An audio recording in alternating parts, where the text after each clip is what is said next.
noches, compañeros de la sección C. Vamos a iniciar la clase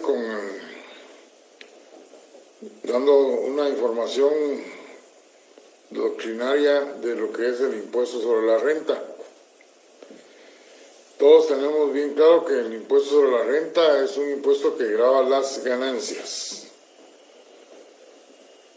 Y el lugar donde se originó, o sea, la primera vez que se creó el impuesto sobre la renta fue en Inglaterra en el año de 1798 y su creador fue el señor William Pitt,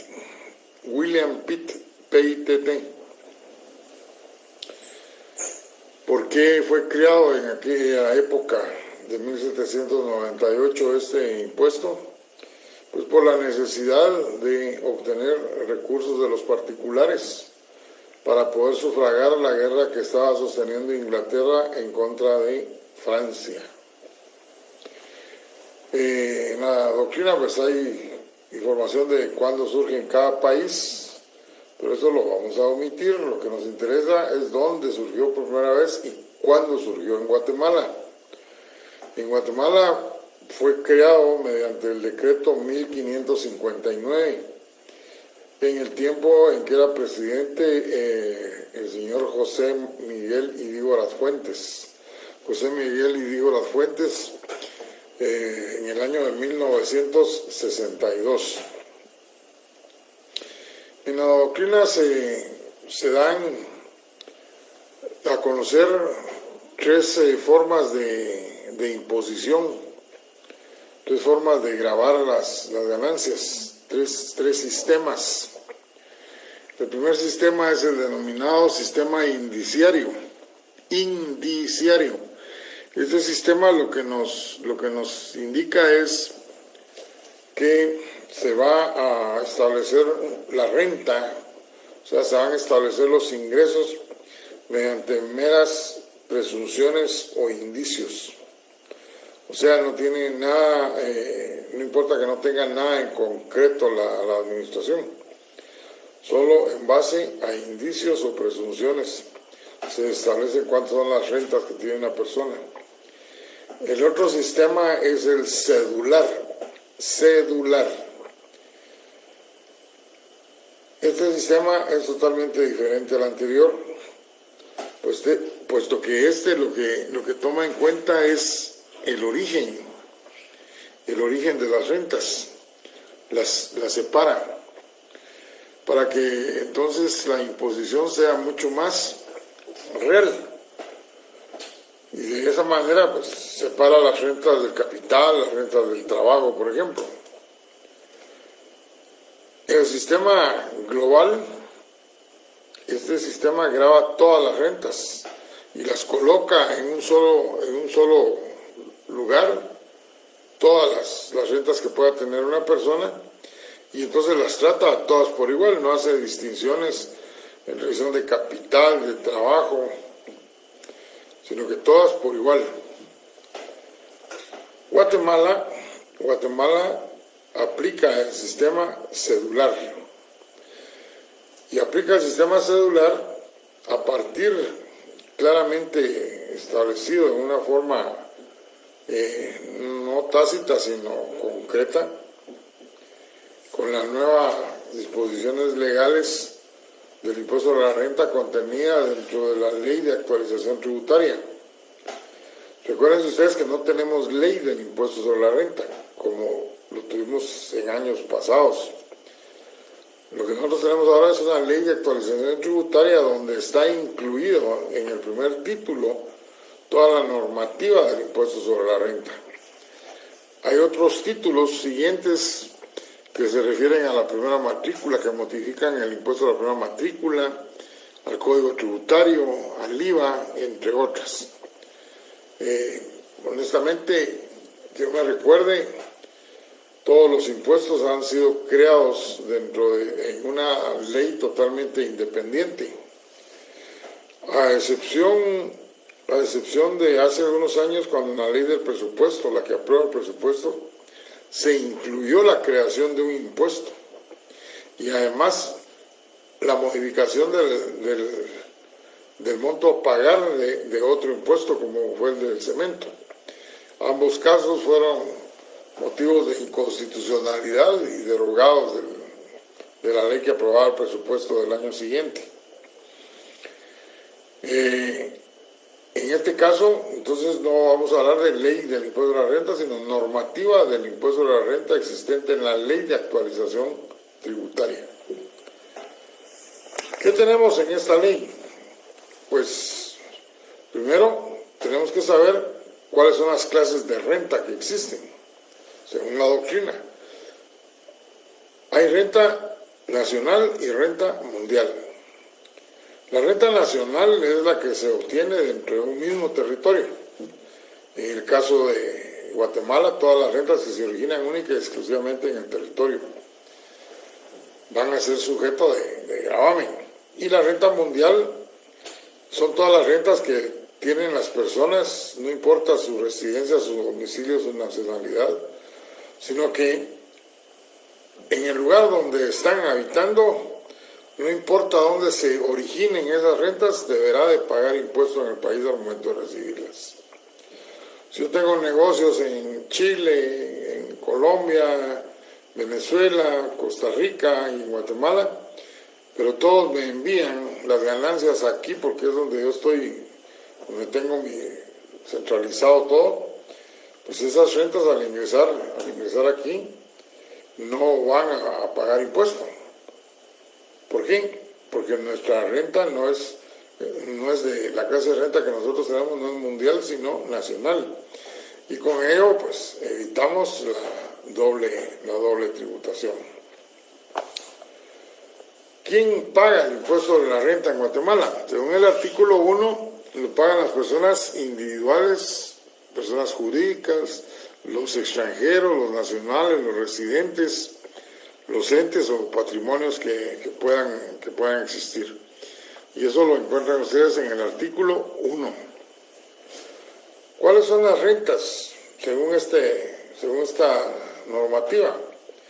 Pues el artículo 4 dice que hay 3 clases de rentas: rentas de actividades lucrativas, rentas del trabajo y rentas del capital.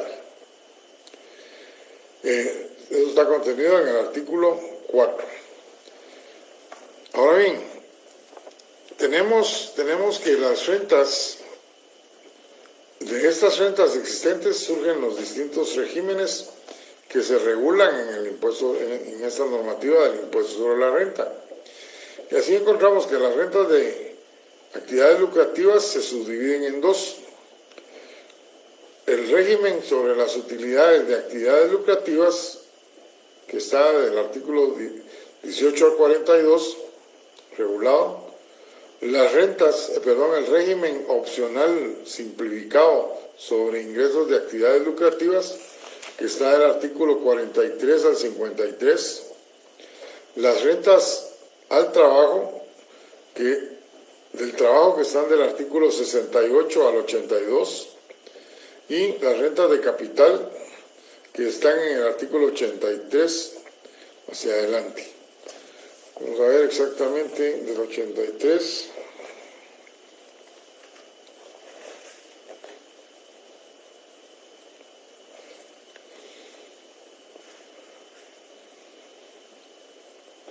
Al artículo 96.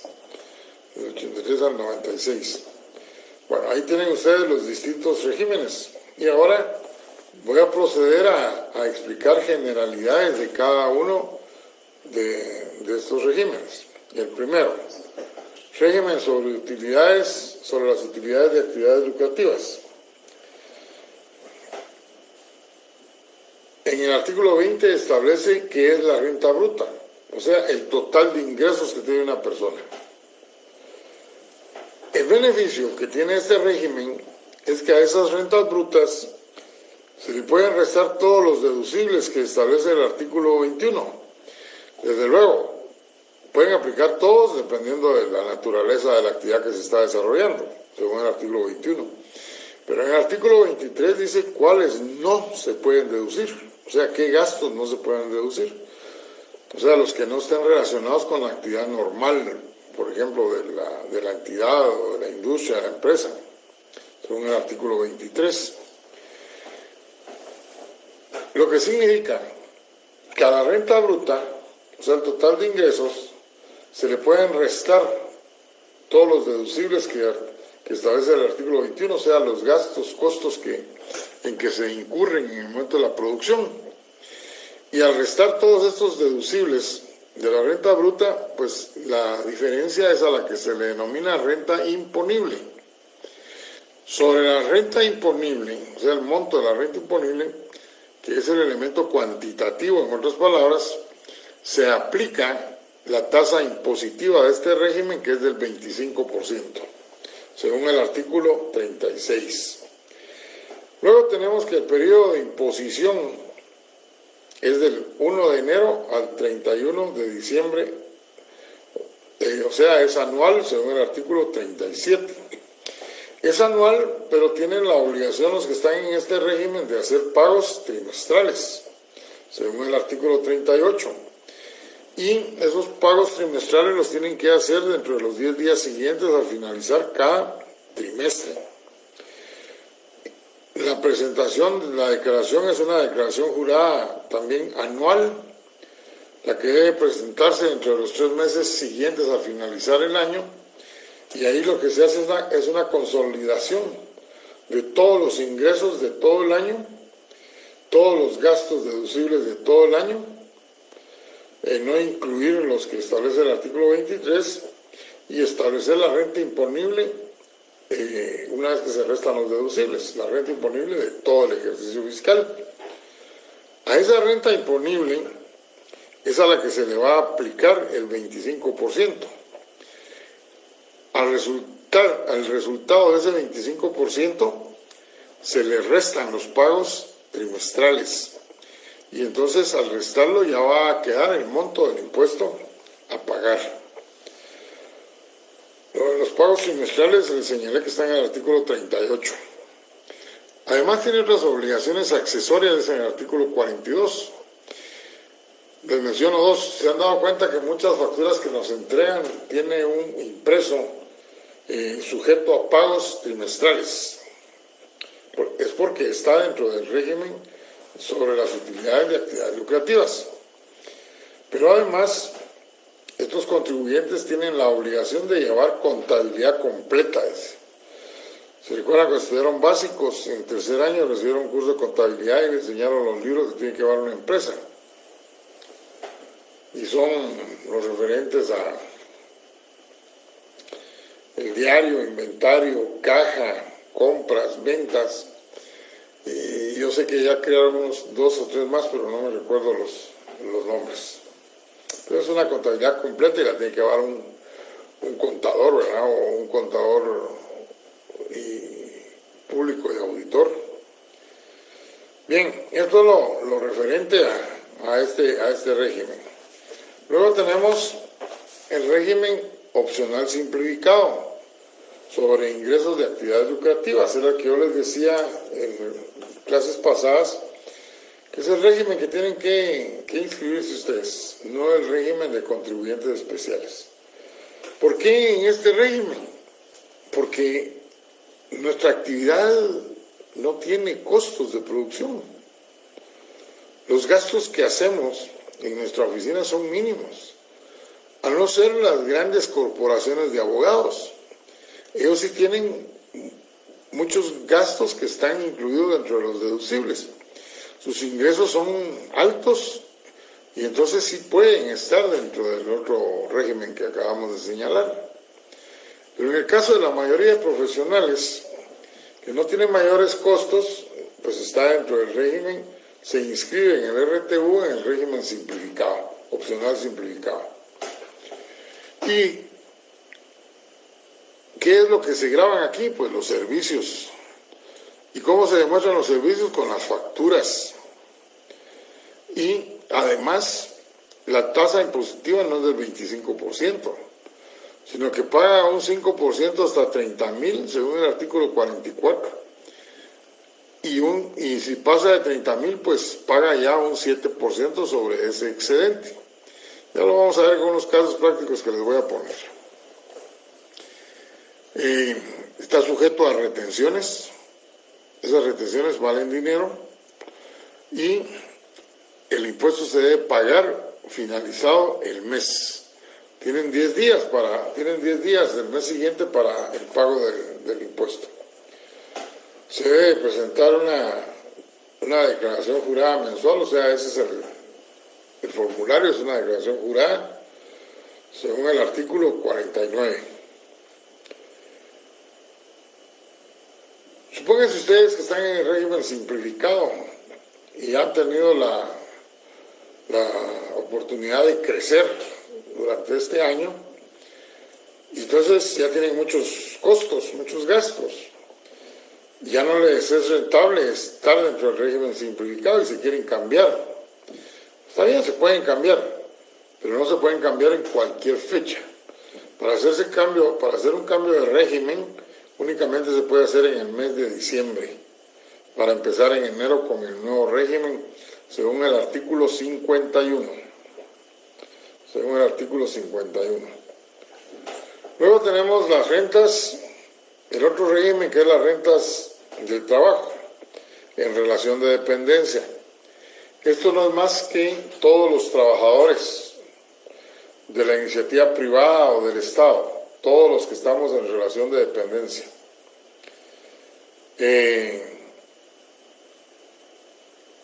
En mi caso, yo trabajo para la universidad y tengo mi bufete. Entonces yo tengo como es cedular nuestro impuesto a la renta, yo tengo que hacer una declaración por mi oficina, de acuerdo al régimen opcional simplificado, que es donde estoy inscrito, y por aparte la universidad me hace una retención mensual del impuesto sobre la renta. O sea, hago dos declaraciones, donde mis ingresos no van a entrar como en el caso del sistema global en un solo canasto, sino que van por separado. Y porque además los beneficios de tenerlo por separado son porque las tasas impositivas son diferentes y dan mejores beneficios. Entonces, en la renta del trabajo, el hecho general lo tenemos en el artículo 68. Hay exenciones, están en el artículo 70. O sea, todos los ingresos por indemnizaciones, pensiones, aguinaldo, bonificaciones no están afectas al impuesto sobre la renta. O sea, están exentas. La renta bruta la componen el total de los salarios recibidos. La renta imponible, según el artículo 72, es el total de los salarios menos las deducciones. Este régimen sí acepta deducciones. El opcional simplificado no tiene deducciones de ninguna naturaleza. Y entonces, ¿cuáles son las deducciones que se contemplan dentro de este régimen? Pues pueden restarle a la renta, al total de los salarios, 48,000, se restan 48,000 de gastos personales, 12,000 que corresponden a la planilla del IVA, lo que hayan pagado de cuotas de IX, lo que hayan pagado de cuotas del Instituto de Previsión Militar si las hubiere, las primas de seguro de vida, las donaciones que hayan podido efectuar. Y entonces, al restarle todo eso a los salarios, ya tienen la renta imponible. Y entonces a esa renta imponible hay que aplicarle las tasas impositivas. Y según este régimen, las tasas impositivas son del 5% hasta 30,000. 5% hasta 30,000. 5% hasta 300,000. Y si se exceden de 300,000, entonces va a aplicar el 7%. El 7% sobre ese excedente que hay de 300,000. Eso lo encuentran en el artículo 73. El periodo de liquidación es anual, o sea, hasta finales de año se tiene que hacer una declaración. Los patronos públicos o privados tienen la obligación de retener. Eso está en el artículo 75. Y deben de entregar a los trabajadores la constancia de la retención dentro de los, según el artículo 78, dentro de los 10 días después de haberse efectuado la retención. Y también en los 10 días del mes siguiente tiene el patrono la obligación de trasladar los dineros retenidos al fisco. Bueno, ahí tienen ustedes otro régimen. Los 3 primeros son los comunes. Los primeros para las empresas e industrias que tengan ingresos fuertes, grandes. Para los profesionales medianos, podríamos decir, es el régimen simplificado, no digo el nombre completo, pero ahí lo tienen ustedes ya apuntado y está en la ley. Generalmente decía un auditor, bueno, si los ingresos normales del profesional son entre 20 y 30 mil, el régimen opcional simplificado es el ad hoc para él. Pero si ya sus ingresos exceden en una gran cantidad de estos montos, pues es mejor el otro régimen sobre actividades lucrativas. El régimen sobre las utilidades de actividades lucrativas. Veamos el último régimen, que es el de rentas de capital. El régimen de rentas de capital está regulado desde el artículo 83 al 96. Este régimen tiene su hecho generador en el artículo 83 y dice que todo lo que genere en Guatemala rentas, ganancias, pérdida de capital en dinero, en especie o por elementos patrimoniales, bienes o derechos que correspondan a un contribuyente residente o no en el país, está afecto a este impuesto, a este régimen, perdón. Y en el artículo 84 van a encontrar sobre qué recaen: negocios inmobiliarios,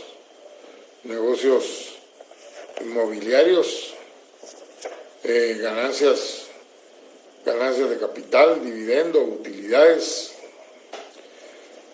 Y el tipo impositivo es el 10% cuando son negocios mobiliarios e inmobiliarios, y el 5% para cuando son ganancias, dividendos, utilidades. Por ejemplo, en un pago de 10%, usted compró su casa hace 10 años en 100,000 quetzales. Hoy ya se quiere ir a la provincia y entonces quiere vender su casa. Y de acuerdo a un avalúo que le hicieron, usted puede vender su casa en 600,000, pero la quiere vender rápido, entonces la vende en 500,000. Ustedes solo gastaron 100,000 para adquirirlas. Ustedes están obteniendo, por la plusvalía de los años que transcurrieron, una ganancia de 400,000 quetzales. Entonces, esos 400,000 se consideran ganancia y es a los que se les aplica el 10%. Negocios mobiliarios, compran una pintura. Esa pintura se la compraron a un pintor que empezaba hace 10 años. Y se las vendió en 1,000 quetzales. Resulta que en estos 10 años que pasaron, ese pintor, este artista, se hizo famoso. Ustedes tienen necesidad de dinero y ofrecen la pintura. Pero como ya es famoso, el precio de esa pintura ya subió. Y en lugar de venderla en 1,000, la venden en 50,000. Ustedes tienen ahí una ganancia de 49,000 quetzales. A eso se le debe aplicar el 5%. Todos los socios de las sociedades anónimas, por ejemplo, que obtienen dividendos, ellos pagan el 5% sobre esos dividendos. porque es independiente la persona jurídica de la persona individual, o sea, los socios. Bueno, ahí tienen ustedes una explicación general de los distintos regímenes. Solo es de leer los hechos generales de cada uno, pero en términos generales ya se los cité. Ahora, veamos, saquen papel y lápiz ahí en su escritorio y les voy a decir, así, en casos muy sencillos, desde luego, cómo es que se logra obtener el monto del impuesto a pagar en cada uno de estos regímenes. De los tres principales, esencialmente.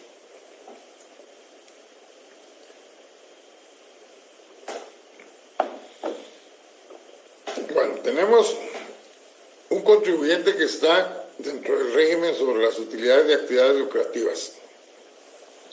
La industria del maíz S.A.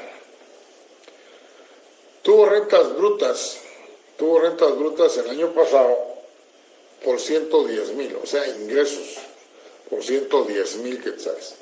Vayan escribiendo eso. Rentas brutas, 110,000 quetzales. Y hacia abajo van escribiendo lo que les voy a ir diciendo.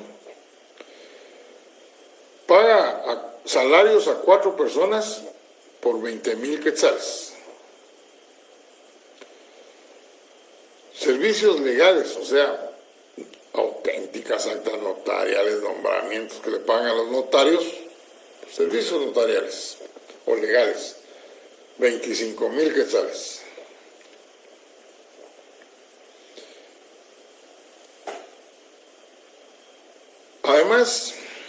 Además, le prestan servicios de mantenimiento de las computadoras de la empresa,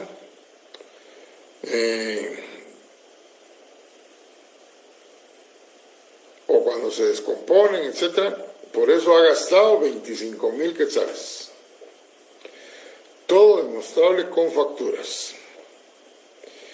Y de arrendamiento paga 20,000 quetzales, donde están las instalaciones. Si restamos todos estos deducibles, estos son los deducibles, pues va a quedar la suma de 20,000 quetzales.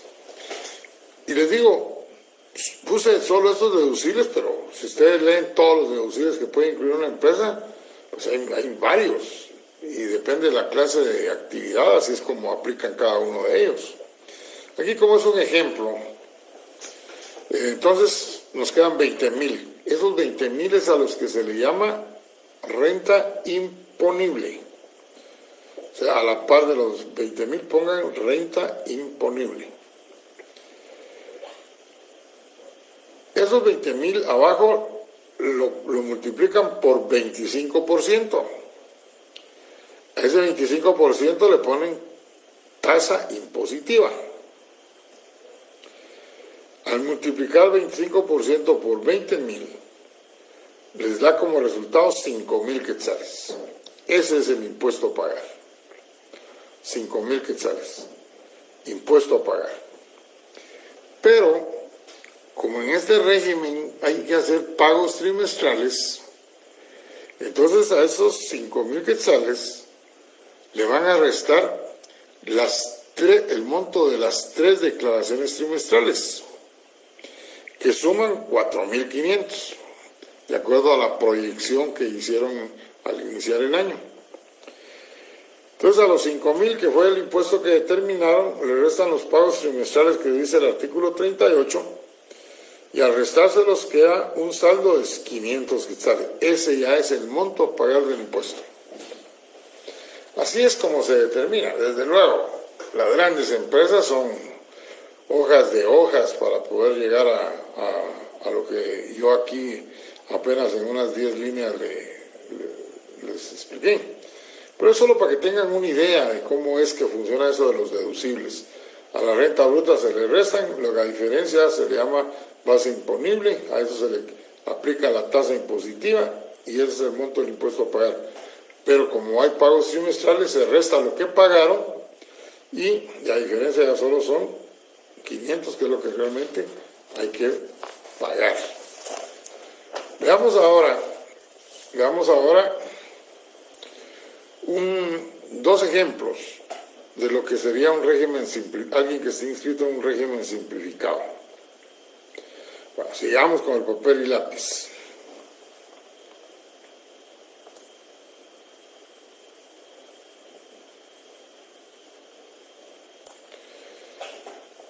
Un abogado en el mes está inscrito en el régimen simplificado y en el mes de agosto pues facturó por servicios que prestó 28,000 quetzales. Le fue bien al colega, 28,000 quetzales.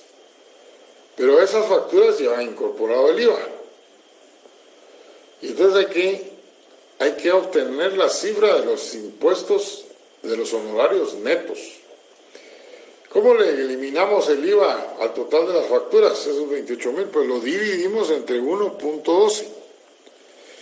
Y al dividirlos entre 1.12, el resultado son 25,000 quetzales. Eso ya es el monto de nuestros honorarios sin el IVA. Muy bien, a esos 25,000 quetzales, como no pasó de 30,000, lo multiplicamos por el 5%.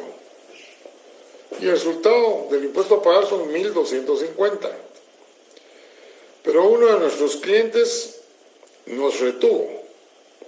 Nos hizo una retención de 200 quetzales. Entonces en la casilla del formulario, hay una casilla en el formulario que dice retenciones, menos retenciones. Pues ahí colocaríamos los 200 quetzales y el impuesto a pagar serían 1,050. Pero aquí estamos hablando de una determinación en la que los ingresos no pasaron de 30,000. Veamos los ingresos de esos 1,050 los tienen que pagar dentro de los 10 días siguientes de finalizado agosto. O sea, nos fueron los 10 días hábiles de septiembre. Otro profesional, otro abogado, en agosto igual facturó 50,400. Que le fue mejor. Para obtener el monto real de nuestros honorarios lo dividimos entre 1.12 y como resultado nos da 45,000 quetzales. O sea, esa es la renta real, los ingresos reales sin impuesto del IVA. Entonces, a esos, ¿cómo hacemos para determinarlos el impuesto a pagar? Bueno, dice el artículo que les citaba que cuando pasa de 30,000 se tiene que cobrar un importe fijo de 1,500. ¿De dónde salen los 1,500? Multipliquen 5 por 30,000, son 1,500. O sea, les está cobrando de una vez lo que hubieran pagado sobre 30,000. Pero como pasó, hay 15,000 que se excedieron de 30,000. Entonces a esos 30,000 los multiplicamos por el 7%, que dice la tabla. Y el resultado de multiplicar esos 15,000 por el 7% son 1,050. Sumo el importe fijo, 1,500 más los 1,050, y el total del impuesto a pagar son 2,550. Pero hay retenciones, y me suman las retenciones 550. Entonces se lo resto al impuesto ese que determiné. Y el monto a pagar ya es la diferencia, que van a ser solo 2,000.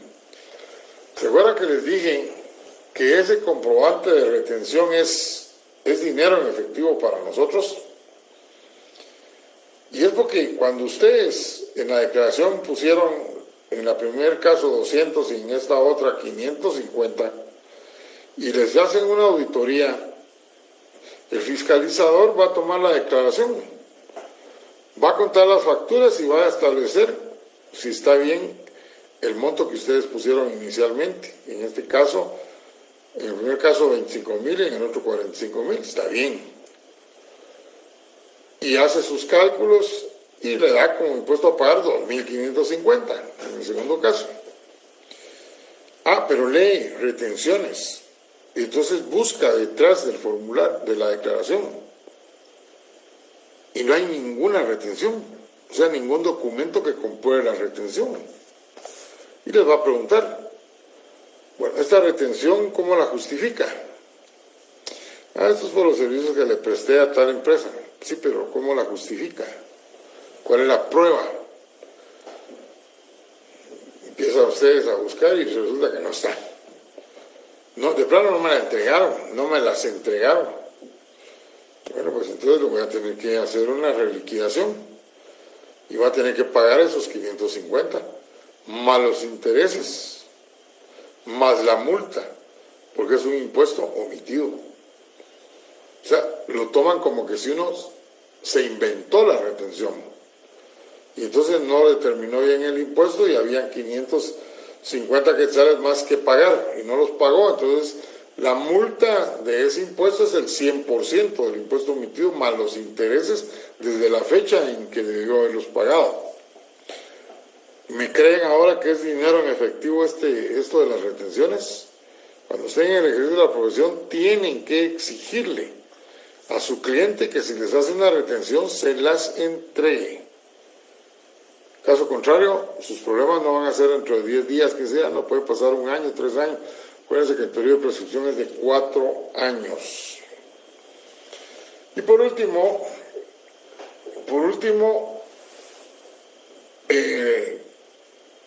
los que están en relación de dependencia, el régimen de las personas que están en relación de dependencia. Tenemos un trabajador que tiene ingresos por 75,000 quetzales. No digo empresa porque no importa que sea público o privado. Salario de 75,000 quetzales. Entonces, para fijar el monto del impuesto, yo voy a hacer uso aquí si hay deducibles. Entonces dice que puedo deducir o restar 48,000 quetzales de gastos personales, que puedo restar 12,000 quetzales de la planilla del IVA, las cuotas del IX, que en este caso vamos a ponerle 1,800 quetzales. Al restar todos estos deducibles del salario total, entonces da una diferencia de 13,200. Esa es la renta imponible y a la que le voy a aplicar yo el 5%. Porque de acuerdo a la tabla de este régimen, se cobra el 5% de impuesto hasta salarios por 300,000 quetzales. Entonces apenas llegó a 75,000, entonces le aplicamos solo el 5%, a 13,200 y el monto a pagar del impuesto son 660. Estos 660 se los tuvieron que haber venido reteniendo durante todo el año el patrono. Si no le retuvo la totalidad, pues entonces la diferencia usted la tiene que cancelar al momento de realizar esa su declaración anual. Veamos el otro caso de un trabajador que sus ingresos son 420,000 quetzales anuales. Imagínense ustedes, gana bien, 420,000 anuales. El resto, los 48,000 quetzales de gastos personales. El resto, los 12,000 quetzales de la planilla del IVA. El IX que pagó durante todo este tiempo fueron 18,000 quetzales. Él sí tiene para seguro, desde luego, si está ganando bien. Entonces, tenemos de seguro 24,000 quetzales. Y de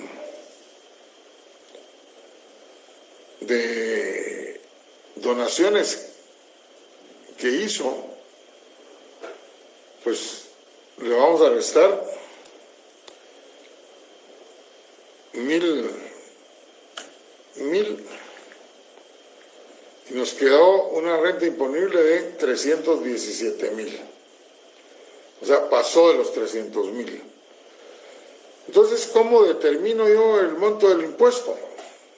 Pues primero escribo el importe fijo, que dice que son 15,000. ¿Sí? 15,000.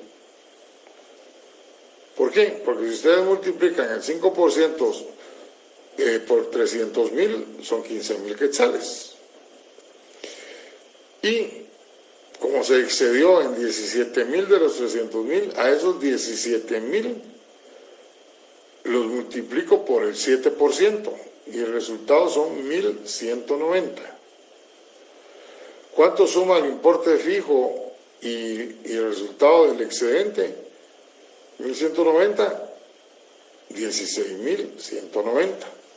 Ese es el monto del impuesto a pagar. Ese monto, en la proyección que se hizo al inicio del año, se lo tuvieron que haber ido reteniendo durante todos los meses. Si hay alguna diferencia que retuvieron de más, pues entonces se lo van a reintegrar. Pero si hay una diferencia a favor del fisco, pues tendrá que pagar la diferencia cuando haga la declaración anual.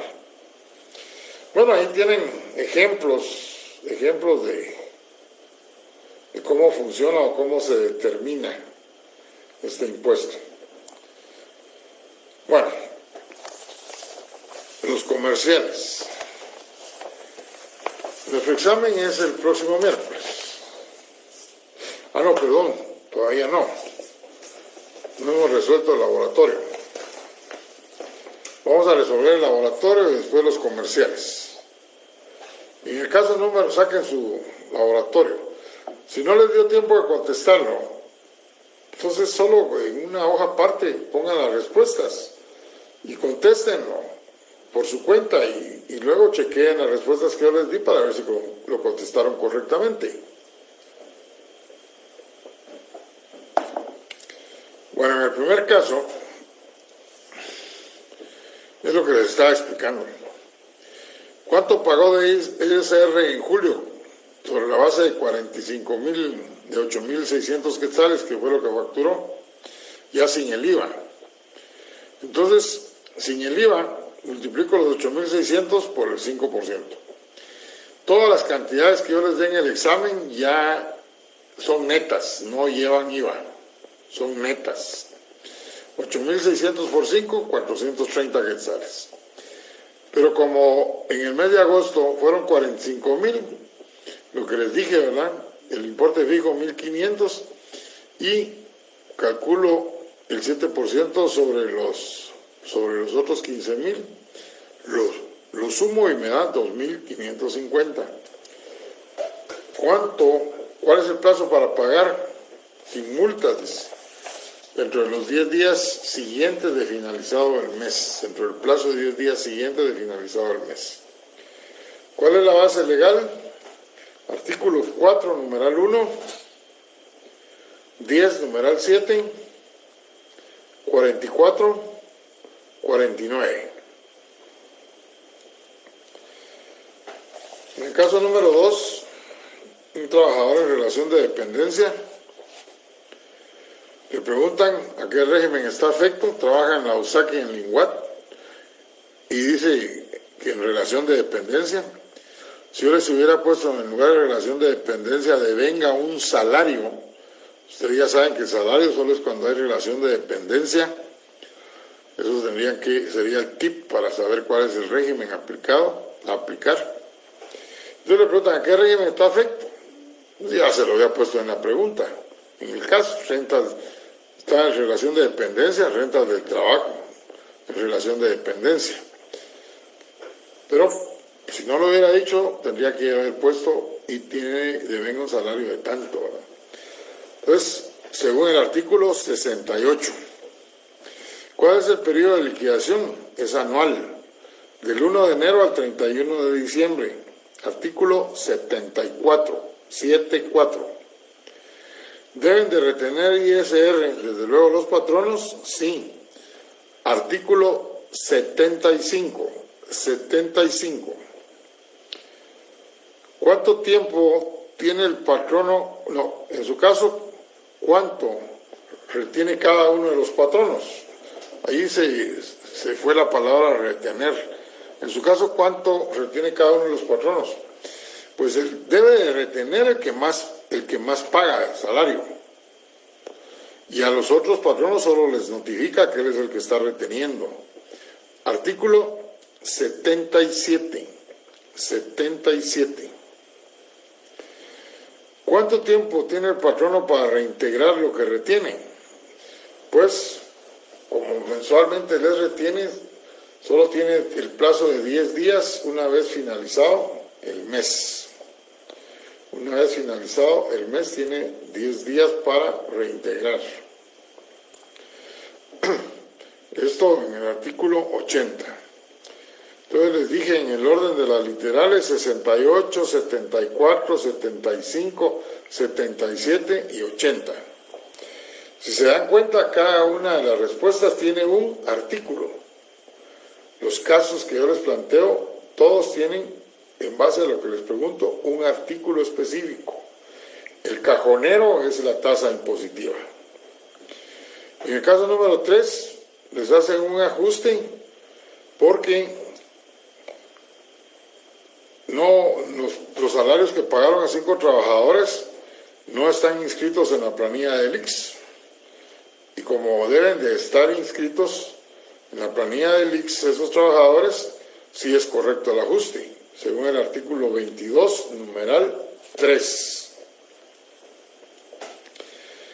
El otro caso dice que exportan $390,000 al Japón y al momento de fiscalizarlos, esa operación no aparece reflejada en los libros contables, porque dicen es una exportación. Entonces, el auditor le dice, no, tiene que haberla incluido dentro de sus libros. El otro le dice, no está afecta. Entonces, ¿quién tiene la razón? El auditor. El auditor. ¿Por qué? Porque son ingresos provenientes de actividades lucrativas. O sea, va a recibir 390,000 cuando lleguen las mercancías, dependiendo de cómo fue la operación, si con cartas de crédito o contra la presentación de la documentación por un banco, varía. ¿Y cuál es la base legal? El artículo 4, numeral 1, literal B. Si ustedes solo hubieran puesto el artículo 4, no está bien, porque ese artículo 4 puede tener más numerales. Entonces, ¿cuál es el aplicable? Y si cada numeral tiene una literal, peor todavía. Tienen que ser concretos en identificar plenamente la norma que en la que se van a sustentar las respuestas de su caso. 4, numeral 1, literal B, de la ley del impuesto de la renta, del ISR, no necesito que me pongan el nombre completo, del ISR. En un caso de herencias, ley de herencias, código tributario, ahí sí pues porque solo son 2 palabritas. En el caso número 5, como propietario del maíz, su renta bruta es de 450,000, pero tiene contratada a su esposa, le gusta que trabaje con usted en el negocio, y entonces le tiene que pagar un salario, desde luego, y le paga 5,000. Cualquiera diría, pero si es su esposa, ¿por qué le paga tan poco? No, hay un problema. La ley dice que solo se le puede pagar a un familiar el 10% de lo que son las rentas brutas. Y aquí él ya está pagando 5,000. ¿Cuánto es el 10%? El 10% de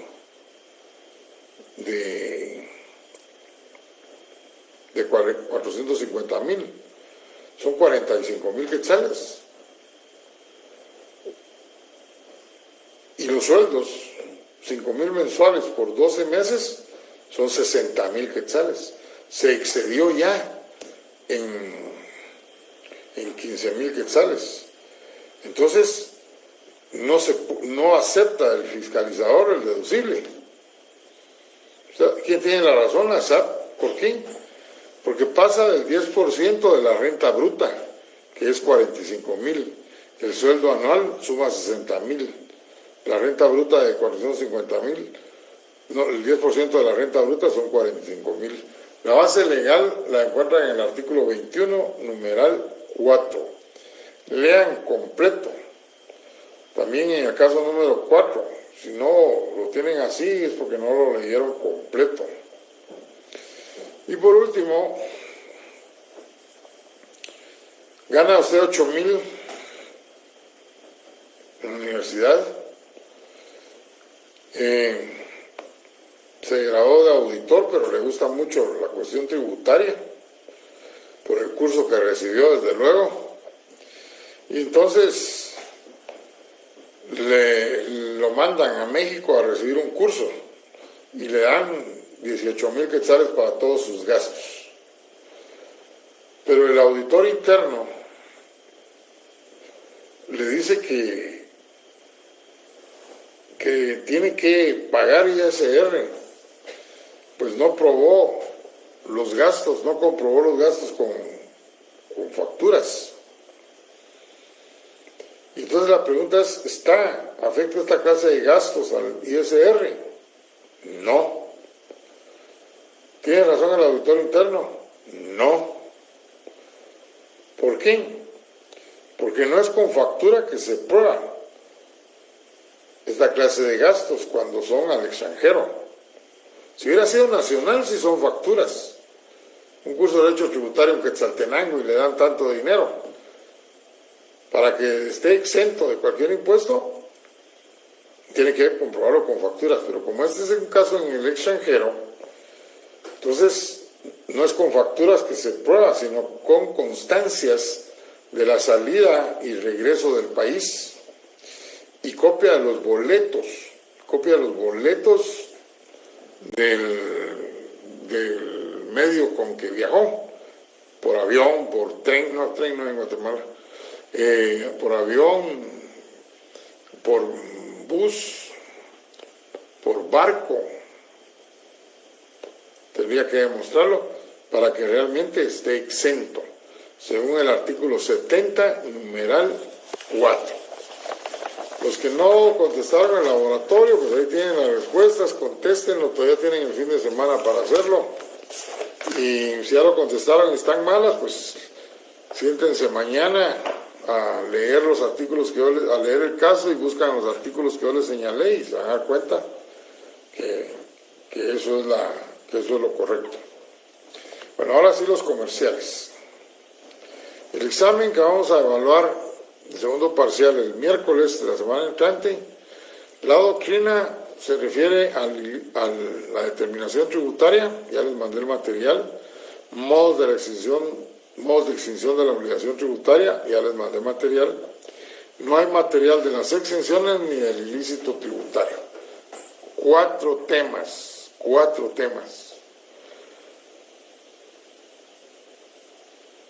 Y deben de leer también lo referente a estos temas en el Código Tributario, que lo vamos a evaluar, que lo podemos evaluar en la parte teórica. Leyes, impuesto de herencias, impuesto por la renta y el Código Tributario, hasta el artículo 120.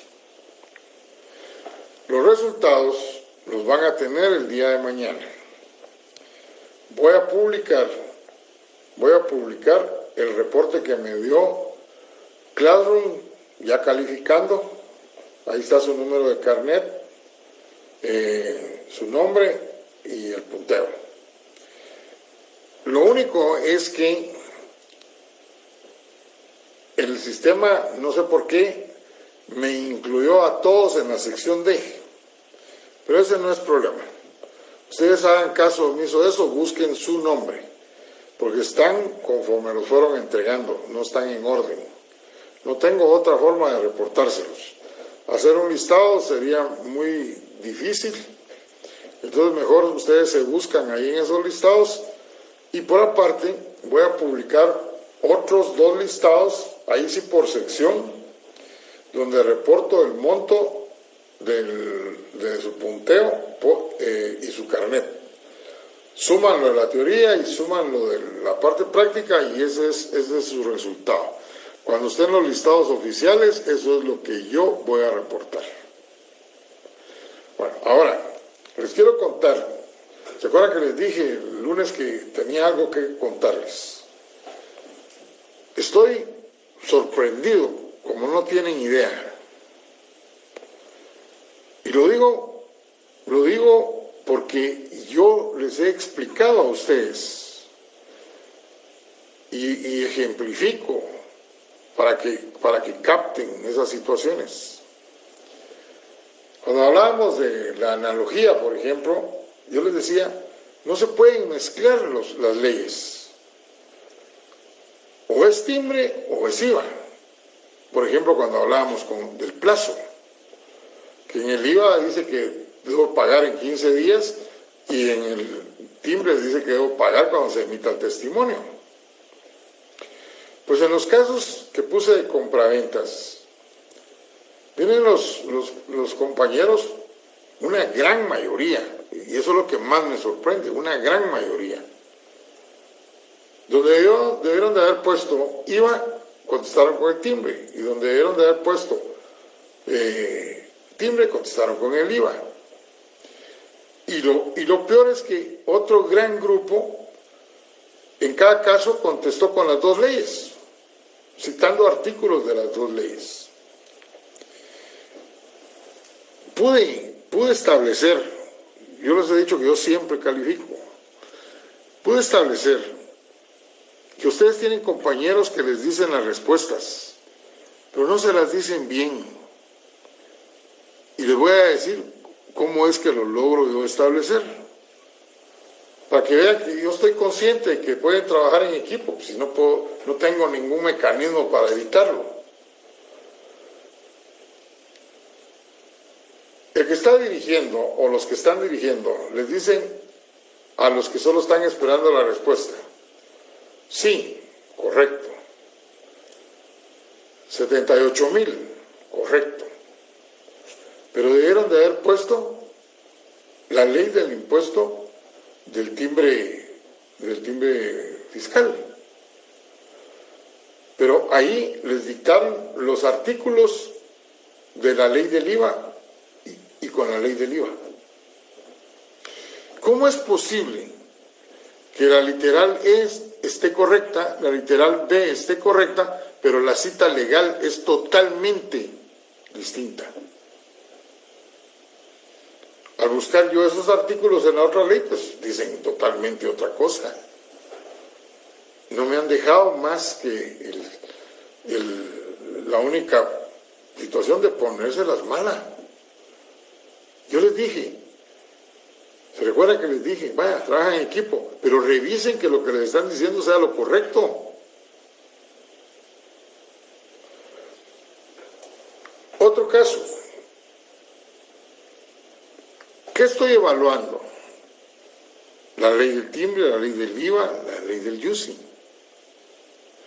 ¿Cómo es posible que otro gran grupo de exámenes, las dos literales estén correctas, pero la base legal, en algunos pusieron el código tributario, otros pusieron el impuesto sobre la renta, otros incluso, para el plazo de un aviso, el código de notariado? Se dieron el gusto hasta de crear un nuevo impuesto. Y no les miento, estuve apuntando conforme me iba calificando y me salían todas esas respuestas. Crearon un impuesto que varios alumnos lo pusieron, impuesto único sobre la renta. Yo no conozco ningún impuesto único sobre la renta.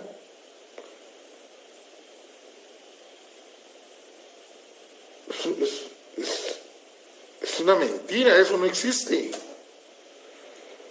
Otros que contestaron incluso con artículo de la Constitución. Señores, yo estoy evaluando 3 leyes y esas leyes son las únicas. Y no pueden contestar en un mismo caso con 2 leyes. para los que van a pedir revisión, yo no puedo negar la revisión, siempre la he dado, no importa que sean 10, 30, 50, no importa, siempre las doy. Pero los que ya saben que contestaron en esa forma por todo lo que les estoy señalando, ¿para qué van a pedir revisión si ya saben que los errores que cometieron y por eso están malos? Aquí lo único que les queda es que para este próximo examen, cada caso es una ley, cada caso tiene artículos específicos. Como no pudo haberse dado el caso que como no encontraban el artículo específico de esa ley, se iban a otra ley y entonces contestaban con las dos leyes. No puede ser. Entonces, un caso, una ley. Cada caso tiene sus artículos específicos. Los artículos de las tasas impositivas son cajoneros. No, el fondo del tema. Ese es el que tienen que buscar, el artículo específico. Y no mezclar leyes. A mí no me importa que pongan ley ISR o solo ICR, o que pongan ley de herencias o el decreto, no importa. Y eso yo lo doy por bien puesto. Sé que estamos trabajando que están acelerados, pues, nerviosos. No todos, desde luego. Pero lo que son los artículos, sí los tienen que poner en forma correcta y completos, como el que vimos en el laboratorio. Artículo tal, numeral tal, artículo tal, numeral tal, literal tal. Mañana entonces van a tener sus resultados y nos vemos el próximo miércoles. No nos vemos porque no doy clase, pero sí les voy a mandar su examen. Por favor, lean. Poca doctrina, garantícense los 20 puntos en doctrina para los que les cuestan los laboratorios.